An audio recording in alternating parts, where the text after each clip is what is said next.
T'as déjà ressenti cette angoisse quand tu attends quelque chose que tu redoutes, une punition, un verdict. Imagine vivre ça pendant des jours, enfermé, seul, en sachant que la fin approche, sans savoir quand exactement. Dans le chapitre 27, Victor Hugo te plonge dans la tête d'un condamné à mort. Pas d'action spectaculaire, mais une tension psychologique qui te prend à la gorge. Et tu sais quoi? Ce texte vieux de 200 ans parle encore à ta génération. Pourquoi? Parce qu'il parle d'injustice, peur, d'humanité. Reste avec moi jusqu'à la fin. On va voir ensemble les idées principales et les résumés. Version claire et simple. Tu vas kiffer. Mais d'abord, tout de suite, n'oubliez pas de watcher les vidéos précédentes pour mieux comprendre le roman, de vous abonner à la chaîne YouTube et d'exploser le bouton like. On commence par les idées principales. Puis on parle. Donc on a premièrement la solitude du condamné devient plus pesante. La solitude du condamné devient plus pesante. Il exprime une profonde angoisse face à l'attente interminable. Il critique la justice humaine et son insensibilité. Il critique la justice humaine et son insensibilité. Quatrièmement et dernièrement, il évoque le passage du temps comme une torture psychologique. On écrit.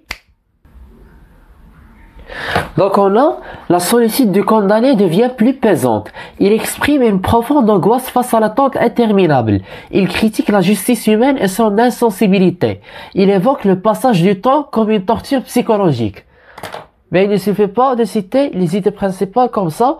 Il faut les résumer en un paragraphe plus puissant et plus concentré. Donc on passe à grand 2. Résumé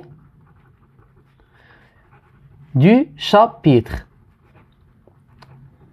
Restez avec moi.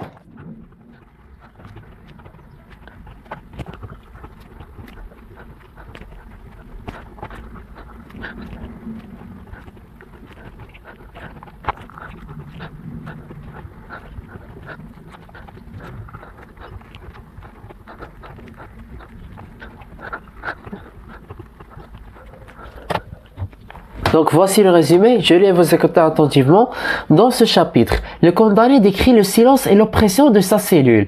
Il sent le temps s'écouler lentement, comme un supplice constant. Chaque bruit résonne comme une annonce de mort. Il médite sur l'injustice de sa situation et sur l'inhumanité de la peine capitale.